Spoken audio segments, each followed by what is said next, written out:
I woke up in a novel, not as the hero, but as the designated punching bag, the three-chapter wonder, the villain who existed only to be crushed. I was Leo Vance, a trust fund brat with more money than sense and a shelf life shorter than a carton of milk. According to the plot, I was destined for a spectacular flameout. The hero would systematically humiliate me, bankrupt my family's company, and leave me for dead in a gutter somewhere. Yeah, no thanks. I'm tired. Let the world burn. My plan? Do absolutely nothing. The hero wants to infiltrate my company as an intern. I'll find his resume and personally feed it to the shredder. This man, I'll say, is never to be hired. My Ice Queen fiancée wants to publicly dump me to cement her girl boss reputation. I'll serve her the breakup papers first. Catherine, we're done. Then I'll fire my posse of fair-weather friends and backstabbing executives, bundle up the entire company, and hand the keys to my one loyal manager. Chen, it's all yours now. Don't call me unless the building is on fire. And even then, text first. My new life goal, early retirement. From that day on, the city's gossip columns would lose a spoiled playboy, and the world would gain a master of leisure. But I never imagined that doing nothing could go so spectacularly wrong. Mr. Vance, here is the latest batch of resumes for your review.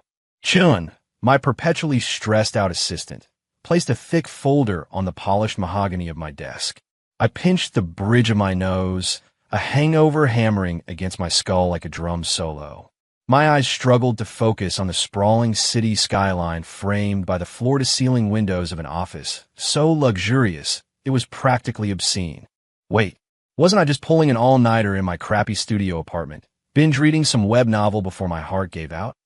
How did I get here? A flood of unfamiliar memories crashed into my brain, and the horrifying truth settled in. I'd been reborn, dropped right into the pages of the cheesy thriller I was reading before I died. The Alpha's Return. And my new identity? The cannon fodder villain with the exact same name as me, Leo Vance. A textbook-rich idiot designed to hand the hero everything on a silver platter. Experience, assets, even his own fiancée. I took a deep breath, forcing myself to stay calm. According to the script, the novel's hero, Jake Evans, was at this very moment disguised as a nobody in that stack of resumes, ready to start his corporate espionage tour that would end with him dancing on my grave. Meanwhile, my brilliant fiancée, Catherine Pierce, was sharpening her knives for our family's engagement party in 3 days. She planned to announce our breakup in front of everyone, making me the laughingstock of New York society. From there, it was a quick slide to bankruptcy, homelessness, and an ignominious end at the hands of one of the hero's flunkies. A shiver went down my spine. Not on my watch. But what was I supposed to do? Go head-to-head with a protagonist who had plot armor thicker than a bank vault? I was just a regular guy who wanted to clock out and collect a paycheck. Forget it. If you can't beat him, run away. What a business empire compared to my own life. I knew what I had to do. Embrace the slacker life. I grabbed the folder of resumes and started flipping through them. Sure enough, tucked between Ivy League graduates and seasoned professionals was a painfully average application. The name on top, Jake Evans. I pulled out the single sheet of paper and, under Chen's bewildered gaze, fed it directly into the shredder next to my desk. The machine whirred to life. Mr. Vance, the man has poor character, I said, pulling the excuse out of thin air. Blackball him. I'm the boss, I get to be petty. One problem down. I felt lighter already. Next, I picked up my phone and dialed the number of my so-called fiancée, Catherine Pierce. It rang for an eternity before she picked up, her voice as crisp and cold as ice. What is it? Catherine, we need to meet. It's about the engagement. I am Busu. We can talk at the party in 3 days, she said, her tone dripping with impatience. No, now, right now, I said, my voice leaving no room for argument. I'm downstairs from your office. You have 10 minutes. If you're not here, you'll regret it. I hung up before she could respond. I knew Catherine. Her pride couldn't stand being threatened, but her control-freak nature couldn't stand a loose thread even more. I had to disrupt her schedule, seize the narrative. Better to be the one who strikes than the one who gets struck. I grabbed my suit jacket. Chun, I said to my still-frozen assistant, from now on, you're in charge of all corporate decisions. Sell off those garbage startup investments, all of them. Our goal isn't to make money. It's to not lose money. Keep things stable. What? Mr. Vance, I can't possibly. It's decided. Don't bother me. I'm off to find my purpose in life.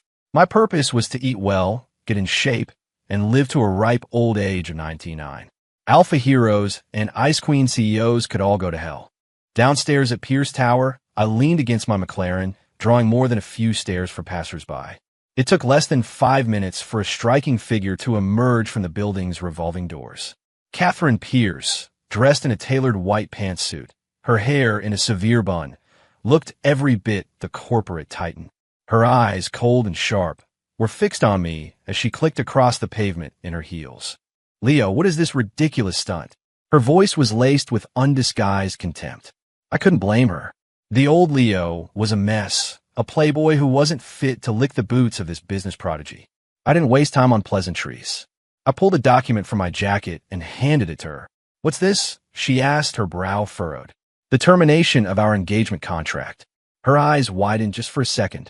The first crack in that perfectly polished facade. She looked at me as if she'd never seen me before. What did you say? I said, we're done. I repeated, pointing to the signature line. I've already signed it. We're free to marry whomever we please. We're strangers from now on. Catherine stared at me, her gaze turning analytical, suspicious. She probably thought this was another one of my pathetic ploys for her attention. Leo, cut the act. I don't have time for your games. Games? I let out a short, humorless laugh. Catherine, you really think too highly of yourself. The simple truth is, you're not good enough for me. You. Her face went pale, her chest heaving with indignation. I savored the sight of her composure shattering. So, you wanted to humiliate me? I beat you to the punch. That's all. Take care of yourself. I turned my back on her, slid into the driver's seat, and hit the gas. The engine roared to life, and I sped away, leaving Catherine Pierce standing alone on the sidewalk, a storm brewing in her eyes. She clutched the document, her knuckles white. She couldn't understand how the pathetic puppy who used to follow her around had suddenly become so decisive, so alien. Driving away, I hummed a cheerful tune. My phone buzzed. It was a message from Chun. Mr. Vance, I've liquidated the assets as you instructed. Several of those were hot-ticket investments. Are you sure this was wise? It seems like a terrible waste. I glanced at the message and typed back 2 words. Do it. A waste? In a few days, a scandal on Wall Street was going to trigger a market crash. Those hot-tick investments were about to become toxic debt, the very poison that would have sunk the original Leo's company. I wasn't throwing money away. I was performing a life-saving amputation. Of course, I wasn't going to explain that to anyone.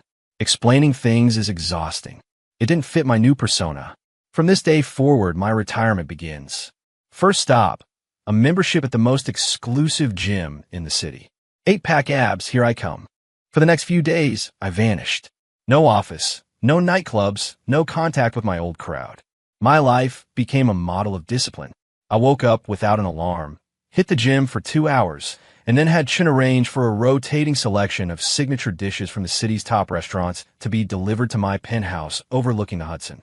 Afternoons were for lounging on the balcony, soaking up the sun, reading up on how to brew my own craft beer. Evenings were for hot baths and old movies, with a strict 10 p.m. bedtime. This simple, boring life of the ultra-rich was awesome.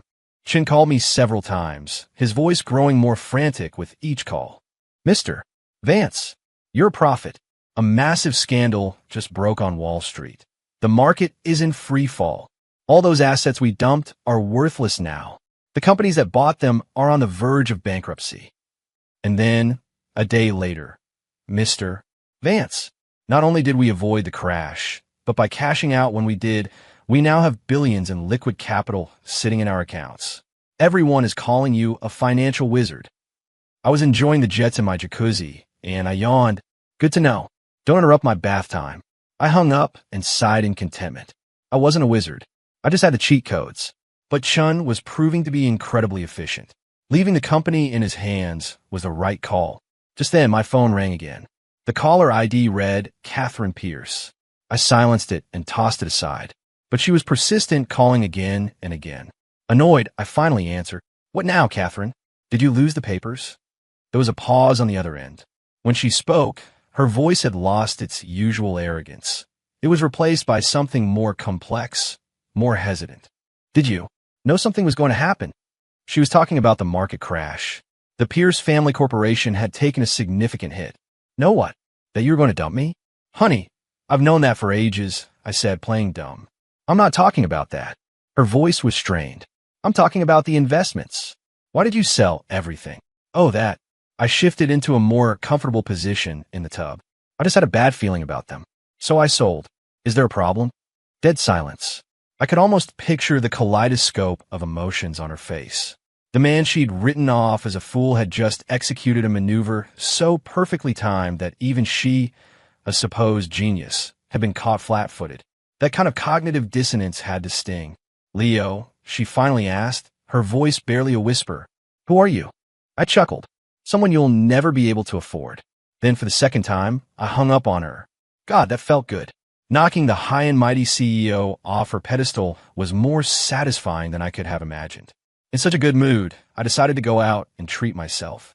I'd heard about a new private dessert bar that had opened downtown, by appointment only. My new healthy lifestyle was missing a little bit of sugar. The shop was an elegant little place called Ivy's Place, tucked away on a quiet corner, with climbing roses framing the entrance. A small bell chimed as I pushed the door open. The interior was warm and quiet, all natural wood and soft lighting, with the sweet scent of cream and baking in the air. A young woman in a simple white dress stood behind the counter, meticulously dusting cocoa powder over a tiramisu. She was focused on her work, her head slightly bowed, revealing the graceful curve of her neck. Sunlight streamed through the window, catching in her hair and creating a soft halo around her. For a second, my heart skipped a beat. An angel? That was the only word for it. Could this be the novel's secret heroine? No, the book only had Catherine. Did my actions create some kind of butterfly effect? She must have sensed me staring, because she looked up and offered a small, shy smile. Welcome, sir. Do you have a reservation? Her voice was like cool water, soft and pleasant. Her smile was like the winter sun, warming me right to the core.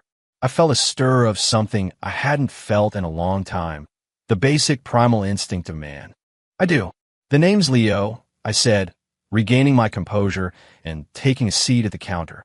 Of course, mister. Leo, you ordered the summer breeze. She slid the freshly decorated tiramisu in front of me. An intricate feather was stenciled on top, garnished with a few perfect blueberries. It looked like a work of art. I took a bite. It melted on my tongue, a perfect harmony of bitter coffee, sweet cream, and rich rum. It was complex and delicious, not cloying at all. How is it? She asked, her big eyes blinking with anticipation. It's incredible, I said, and I meant it. It was the best tiramisu I'd had in 2 lifetimes. My praise made her smile widen, her eyes curving into happy crescents. I'm so glad you like it. Just then, a fluffy British short-hair cat emerged from under the counter, leaped gracefully onto the stool next to me, and began rubbing its round head against my arm. Oh, Pudding, don't bother the guest, the girl said, moving to pick him up. It's fine. I like cats, I said, scratching Pudding under the chin. He started to purr, a low rumble of contentment. He seems to really like you, she said, surprised. I just smiled. I was a cat dad in my previous life. I knew my way around these furry little tyrants. We started talking, a comfortable, easy conversation. I learned her name was Ivy, and she was the owner and sole pastry chef. She seemed curious about me, her eyes occasionally drifting to the expensive Patek Philippe on my wrist. Mr. Leo, she asked tentatively, what is it that you do? I took another bite of cake and replied slowly. Me? I am professionally unemployed. My specialty is doing nothing. Ivy clearly didn't get the slang. She just tilted her head, a look of adorable confusion on her face. I didn't explain. After finishing the dessert, I said my goodbyes. In the days that followed, I became a regular at Ivy's place. I discovered that Ivy was a treasure. She wasn't just a baker. She could brew the most amazing tea, and she was skilled in flower arranging and painting. She had a gentle, kind soul, always smiling. If a stray cat or dog wandered in, she'd be the first to offer it food and water. Being with her felt like the world was slowing down like finding a pocket of perfect peace. I was hopelessly, completely hooked. Meanwhile, the legend of Leo Vance was growing wilder by the day. It started when a financial reporter, desperate for a scoop, staked out my penthouse for 3 days straight. All he got were pictures of me sunbathing, walking my dog, and sipping tea. In a fit of frustration, he wrote an article titled, "The Mysterious Private Life of Billion-Dollar Trader Leo Vance." He won't even get out of bed. The feature photo was me, blissfully asleep in a lounge chair. The article went viral. The hashtag Leo Vance woke up yet started trending on Twitter. And the weirdest part? The stock price of my company, which Shun was managing with brutal efficiency, soared. It hit the limit up several days in a row. Investors went nuts. See, this is how the real titans operate. The fact that Leo Vance can't be bothered to get out of bed means he's completely confident. Everything is under control. Exactly. It's the ultimate hands-off management approach. We just have to ride his coattails and get rich. I'm officially a Leo Vance stan. Leo Vance woke up yet day 1 check-in. When Shin called me, his voice was trembling. "Mr. Vance, our company's market cap has doubled. Again." I was at Ivy's shop, my golden retriever, Barney, playing with her cat, Pudding. "Uh-huh," I said, distracted. "Sir, they're calling you the boy wonder of Wall Street. Catherine Pierce's people have been trying to schedule a meeting for weeks, but I've been putting them off." "Should I?" "Keep putting them off," I said without hesitation. "Block any and all meeting requests from Pierce Corp." I hung up, and Ivy brought me a plate of freshly baked madeleines. "Busy with work again?" she asked softly. "Not really," I said, picking up a warm cookie, "just declining pointless social obligations." She looked at me for a moment, then burst out laughing. "Is it true what they're saying online? That you really never get out of bed?" I raised an eyebrow. "You believe that?" "I just think," she said, propping her chin on her hand and smiling at me, "that someone like you must be so brilliant that you don't need to be busy like the rest of us." There was no doubt in her eyes, only pure admiration and trust. At that moment, something deep inside me shifted. This girl, she saw past the slacker persona to something else. She was an incredible, unbelievable treasure. To create a more legitimate excuse to do nothing all day, I arranged for my golden retriever, Barney, to be boarded at Ivy's shop. The official reason was to give Pudding some company. Barney was a social butterfly. Pudding was a standoffish queen. Against all odds, the dog and cat became an inseparable, odd couple duo. Barney trailed Pudding everywhere like a lovesick bodyguard. And while Pudding pretended to be annoyed, she'd always sneak him half of her salmon treats. This gave me the perfect reason to visit the shop every day to check on Barney, which really meant mooching free desserts and spending time with Ivy. Our connection grew deeper. I learned she was an only child from a happy, loving family, and she'd opened the shop purely for the love of baking, not for profit. She learned I was a foodie, a fitness enthusiast, and had a surprising interest in brewing. One day, I saw her struggling to come up with a new menu item. I casually suggested, "Maybe you could try combining elderflower liqueur with honey to make a mousse." Her eyes lit up, and she dashed into the kitchen. An hour later, she emerged with a glistening, perfect mousse, her cheeks flushed with excitement. "Leo, you have to try this. The flavor is amazing." She'd used my first name. It felt natural, right? My heart did a little flip. "Of course, Ivy," I said, smiling back. She froze for a second, then a cute pink blush spread across her cheeks as she looked down and mumbled a quiet, "Okay." I tasted the mousse. The floral notes of the elderflower and the sweetness of the honey were a perfect, unique combination. A work of genius, I told her, giving her a thumbs up. She got a little flustered by the praise and reached up to tuck a stray strand of hair behind her ear, accidentally brushing her hand against my arm. Her fingertips were cool and soft. We both froze, a jolt of electricity passing between us. I could see the blush on her cheeks deepen to the color of a ripe peach. She snatched her hand back. Sorry, I didn't mean to." I couldn't help but laugh at how flustered and cute she looked. I caught her hand before she could pull it away completely and placed it flat against my abs. "If you want to touch, just touch. It's not like I'm going to stop you." Ivy's hand was pressed against hard, warm muscle. Her face exploded in red. She was completely rigid, like a startled rabbit, her eyes wide as she stared at me, too shocked to move. The few other customers in the shop saw the whole thing and started giggling behind their hands. I was in a fantastic mood. My plan for a life of leisure, complete with a beautiful wife and peak happiness, was right on schedule. The peace didn't last long. Shin called again, his tone grim this time. "Mr. Vance, we have a problem. Jake Evans, the guy whose resume you shredded, he's back. He got funding from somewhere, started a new investment firm, and he's launching a market assault against us." Jake Evans. Right, the novel's hero. I'd almost forgotten about him. What can he possibly do? I asked, unconcerned. I was busy learning how to make fondant decorations with Ivy. He's hired some elite hackers. They've been attacking our trading systems, causing chaos. And he's spreading rumors that your genius market predictions were just dumb luck, and that your luck has run out. The stock is starting to dip. Oh, was all I said. Mr. Vance, Shin sounded like he was about to cry. The whole company is in a panic. The executives are about to have a collective meltdown. What's there to panic about? I said, blowing gently on the tiny fondant rabbit I just made. That's what I pay you people for. If you can't handle a little problem like this, why are you on my payroll? I hung up and switched my phone to silent. I handed the fondant rabbit to Ivy, who took it with a delighted smile and placed it carefully on a cupcake. "Work stuff again?" she asked. "Just some wannabe trying to make a name for himself.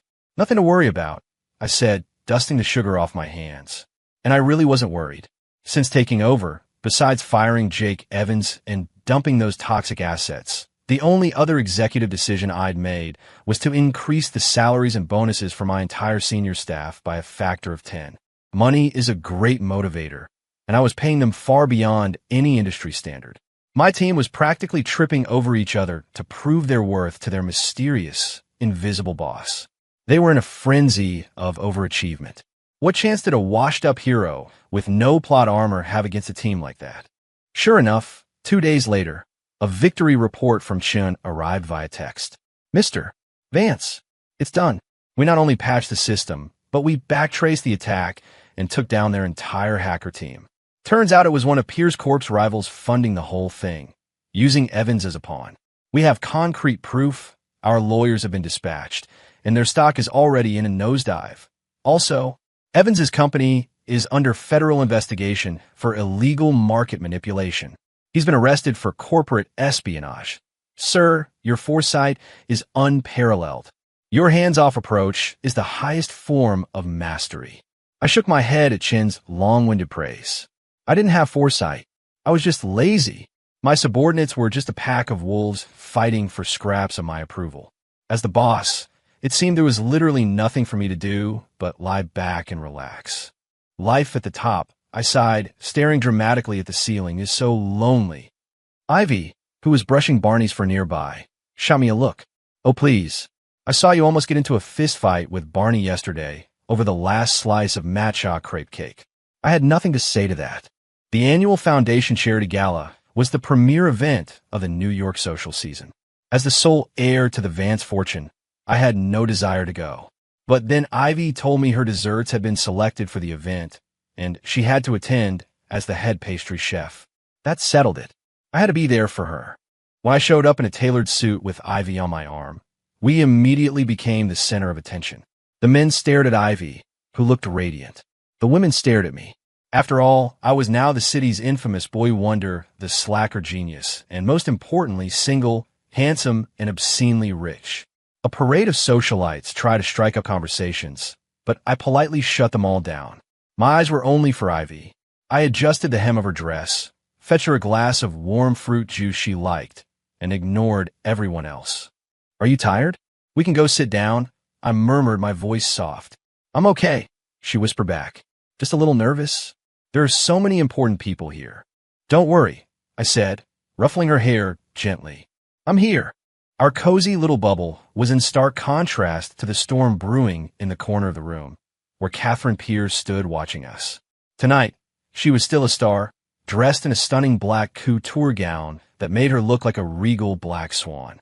But her expression was a complex mixture of emotions as she sipped her wine and stared. She hadn't contacted me since I'd refused her meeting, but I knew she was watching. Every time my company's stock jumped because of some new meme about my laziness, it was another slap at her face. The man she despised was now someone she had to look up to. That had to burn. The whispers started around us. Isn't that Catherine Pierce's ex, Leo Vance? Who's the girl with him? She's beautiful. No idea, but look at how he treats her. He hasn't taken his eyes off her all night. Look at Catherine's face. Ouch. She's the one who broke it off because she thought he was a loser, right? But she's regretting that now. Seriously, she let Diamond in the rough go, and now he's with someone else. Serves her right. The comments were just loud enough for Catherine to hear. Her face paled, her grip on her wine glass tightening. I saw it, but I pretended I didn't. I wanted her to see, to hear, to regret it all. This was the ultimate payoff for the disposable villain I was supposed to be. I leaned down and whispered to Ivy, loud enough for those nearby to hear. Ivy, your pastries are the best thing here. Can we get a doggy bag to take home for a midnight snack? Ivy blushed and nodded obediently. Okay. Public displays of affection and blatant favoritism, blinding everyone with our happiness felt, in a word, amazing. Halfway through the evening, I stepped out to use the restroom. On my way back, I saw something that made my blood run cold. A smarmy, slick-haired heir was cornering Ivy, a greasy smile on his face. Ms. Chin, how about a dance? My father is the chairman of Sterling Global, you know. I recognized him. Chad Sterling. In the novel, he was a minor antagonist who constantly harassed Catherine before the hero, Jake Evans, broke his legs. Now that Evans was out of the picture, this clown was apparently still at large. Ivy frowned, taking a step back. I'm sorry, Mr. Sterling, I don't dance. No problem. I can teach you, he said, reaching out to grab her hand.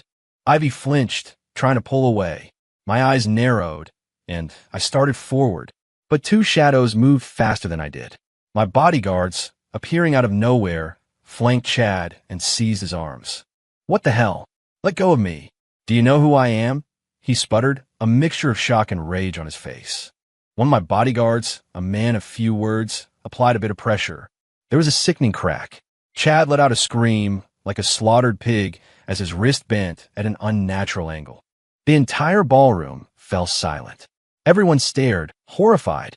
I walked over calmly, took off my suit jacket, and draped it over Ivy's shoulders, pulling her into a protective embrace. It's okay, I whispered. Then I looked up, my gaze falling on Chad, who was now pinned to the floor by the other bodyguard. You dare touch what's mine?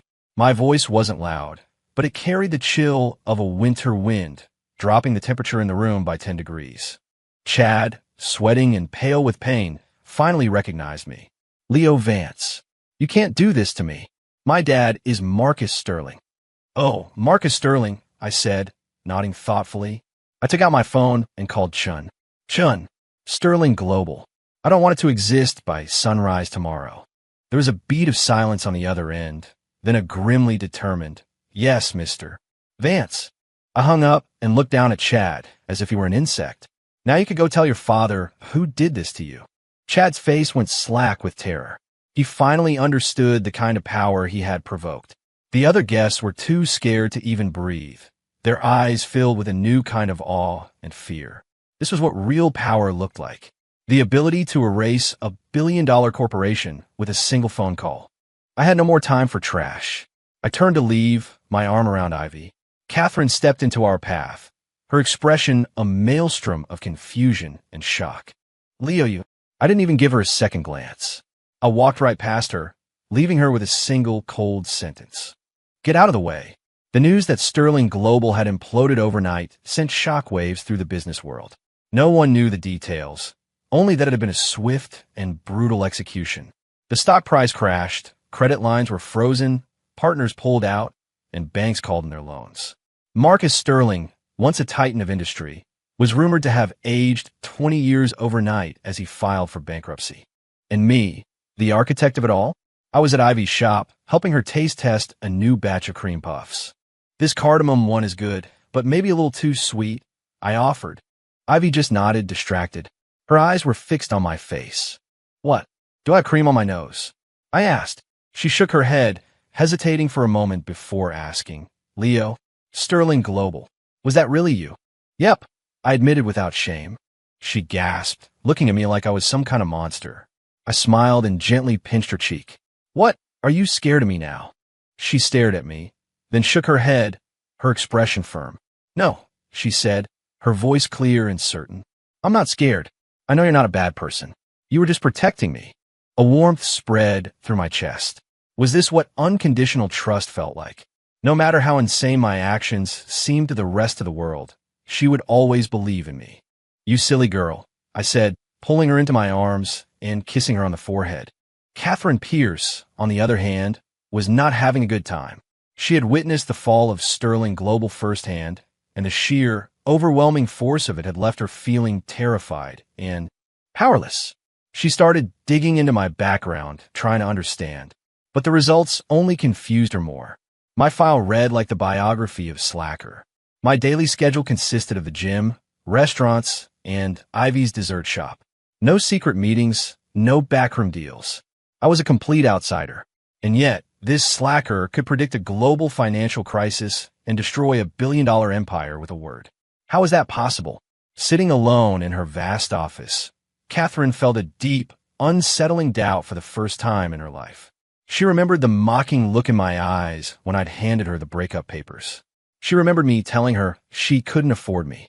She remembered the tenderness I showed Ivy at the gala and the absolute indifference I showed her. The scenes played over and over in her mind. And suddenly, she realized she had made a catastrophic mistake. She hadn't rejected a loser.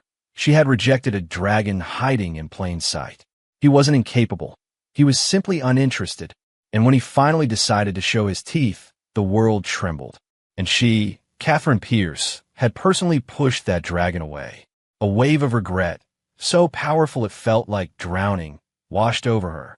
She covered her face with her hands, her shoulders shaking. For the first time, she understood what a broken heart felt like. My relationship with Ivy blossomed. I started calling her Ivy, and she, blushing, started calling me Leo. It felt intimate, special. One day, I was reading a book on old-world brewing techniques when Ivy stormed over, shoving her phone in my face. Her cheeks were puffed out in anger. Leo, look at this. It was a post on some gossip forum. Bombshell. Boy wonder Leo Vance caught cheating. Secret 5-star hotel rendezvous with mystery woman. Attached were a few grainy photos of a man who vaguely resembled me, with his arm around a flashy-looking woman, walking into a hotel. The comment section was a dumpster fire. No way. Is the slacker genius a scumbag? I knew it. Men with money are all the same. I feel so bad for the cute baker girl. Hold on. The pictures are super blurry. This could be anyone. I immediately recognized the guy in the photo. It was one of Jake Evans's old cronies. It was a pathetic, laughable setup. I was about to have Chun shut it down when Ivy snatched my phone out of my hand and logged in her own social media account. Her page, thanks to her shop and her connection to me, had hundreds of thousands of followers. She quickly typed a new post, attached a selfie of the two of us, and hit send. I trust my Leo. Rumors are for fools. Also, for the record, he was with me all last night, taste testing a new cake recipe until 2 a.m. He didn't have time for a hotel. Here's the evidence. The picture was of the two of us in her kitchen, our faces smeared with frosting, grinning like idiots. The post exploded. Yes, Queen, defend your man. This is what true love looks like. Unconditional trust. Case closed. He was on a cake date. I'll take this wholesome content over gossip. Any day. OMG, I'm crying. This is the cutest thing ever. I ship it so hard. Within 10 minutes, the hashtag #ITrustMyLeo was the #1 trending topic. The old rumor was dead and buried, and the person who started it was getting absolutely roasted by an army of angry netizens. I looked at Ivy, who had her arms crossed and a defiant, "I'm a badass," praise me look on her face, and I burst out laughing. I pulled her into my lap and gave her a long, hard kiss. "My Ivy," I said against her lips, "you're the best." She tilted her chin up proudly. Of course, I protect what's mine. God, that felt good. Having a partner who trusts you and has your back, no matter what, is the greatest feeling in the world. That was it. I was going to propose. I was going to make this incredible woman mine, forever. Just as I was secretly planning the perfect proposal, the long-forgotten hero of the novel, Jake Evans, made a reappearance. By some fluke, he'd gotten out of jail and managed to secure backing from a foreign hedge fund. He cobbled together the remnants of the companies I'd dismantled into a so-called Revengers Alliance and publicly declared war on me. Their first move was a hostile takeover bid for Vance Industries. The market was flooded with rumors about my company's imminent collapse. The stock started to slide. Chun and the other executives were in a state of high alert, holding emergency meetings around the clock. And me? I was at a farm upstate with Ivy, unplugged from the world. We were feeding chickens, picking vegetables, and learning how to cook over an open fire. I'd even found an old farmer who taught me the traditional way to brew hard cider. My phone had been off for days. The world could be ending. It wouldn't distract me from this time with my future wife. Ivy watched me expertly chop vegetables and manage the fire, her eyes full of adoration. "Leo, is there anything you can't do?" "Just the basics," I said, showing off my knife skills with a calm exterior, but inwardly preening. All those years of cooking for myself to save money in my past life were finally paying off as a top-tier courtship skill. Our idyllic retreat was shattered when Chin showed up, looking like he'd run the whole way from Manhattan, with a posse of panicked executives in tow. "Mr. Vance, my dear Mr. Vance, why are you hiding out here? The company is being stolen out from under us." Chin looked like he was about to collapse. I frowned. What could possibly be so important? "It's Jake Evans. He's backed by the Scion Capital Group, and they're trying to buy us out. They've already acquired 20% of our publicly traded shares." "Oh, only 20%, I said, tossing the freshly picked greens into a sizzling pan. I thought it was something serious. Chun and the executives stared at me, dumbfounded. "Sir, this isn't a joke. We have to launch a counteroffensive immediately, or it will be too late," one of the VPs pleaded. I glanced at him. "What's the rush? Do you remember that directive I gave you all a while back? To buy up any promising, undervalued companies you came across." Chin's eyes went wide as a flicker of understanding crossed his face. "Sir, are you suggesting?" "Just check. That foreign hedge fund, Scion Capital. Is it possible we're already their majority shareholder?" As if on cue, Chin's phone rang. He answered it, and his expression shifted from shock to wild joy to something bordering on religious worship. Yes, Mr. Vance, you are a god." He hung up, so excited he could barely speak.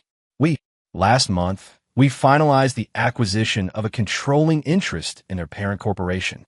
We own them. We're their boss." The farm went completely silent. Every executive was looking at me like I was a deity.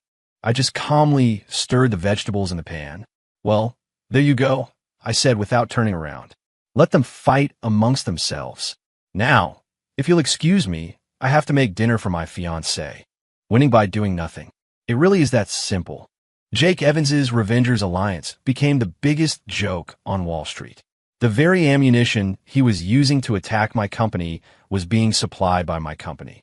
He was a clown, screaming his heart out on stage, completely unaware that the audience and the man who owned the theater were one and the same. When the truth came out, Jake had a complete mental breakdown and was committed to a psychiatric hospital. And my title, Leo Vance, the god of doing nothing, became the stuff of legend. Everyone wanted to know my secret. They'd never understand. It was just a combination of having the script, having a team of hyper-competitive overachievers, and, most importantly, having an angel by my side who brought me all the luck in the world. With that little distraction out of the way, my proposal plan went into full swing. I booked a private island in the Caribbean and had it decorated with 9,999 roses. When I got down on one knee and presented her with a ring I designed myself, Ivy burst into tears and nodded so hard I thought her head would fall off. The news of our engagement, thanks to Chin's big mouth, spread like wildfire. The wedding was a massive affair. I saw Catherine in the crowd. She was alone in a corner, wearing a simple dress, looking faded and small. She had lost weight, and the sharp, icy glare she once had was gone, replaced by a dull, hollow sadness. During the ceremony, as I slid the ring onto Ivy's finger and gave her a deep, loving kiss, the hall erupted in applause. I looked up, and my eyes accidentally met Catherine's. I saw the shimmer of tears in her eyes, the raw regret and pain she couldn't hide. I felt nothing. I simply held up the hand that was now intertwined with Ivy's and gave my wife a doting smile. I saw Catherine physically flinch, her face turning ashen. She finally understood. She had lost me. Completely and forever. Perhaps that was the best punishment for her pride. My ultimate revenge wasn't to defeat her, but to let her watch me be happy, knowing that happiness could have been hers. There's nothing more devastating than that. Our wedding was called the wedding of the century. For me, it was just another milestone on my path to ultimate relaxation. After the wedding, I took my slacker philosophy to its logical conclusion. I completely abdicated my responsibilities at the company, leaving it in the capable hands of Chun and his team of workaholics. My life became about traveling the world with my beautiful wife and exploring new cuisines.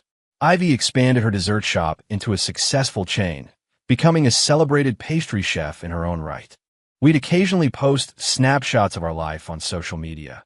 Me grilling fish for her on a beach, her knitting me a scarf against a backdrop of snow-capped mountains. Each post was met with a flood of envious comments. Leo Vance woke up yet day 365 check-in. Today he's watching the Northern Lights with his wife, and my stock portfolio is up another 10%. Stop being so cute. My screen is getting sticky from all the sweetness. This is what marrying for love looks like. I'm not crying, you're crying. Our pets, Barney and Pudding, even had a litter of puppies and kittens, which the internet dubbed the fruits of a love that transcends species. One day, I was at the grand opening of Ivy's new flagship store. In the crowd across the street, I saw a familiar figure. It was Catherine.